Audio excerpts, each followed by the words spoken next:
Hello, it's me Nap, and today, I will be showing on how to destroy the bells that human has bought me. Start by using your mighty beak to shake the bells, and shake as hard as you can. Next is to focus on one point, and use your strong feet to hold on to the bells, and bite as hard as you can. Do include shakes in between.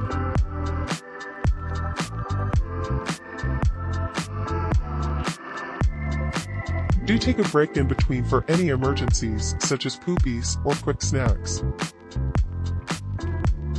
Next, I will be showing you a secret exclusive move called Grab and Hook. It's a move where you grab the bells with your feet and attack the bell from the back. Do remember to attack the other bells as well to keep them away while focusing on your bell. Have fun destroying your bells.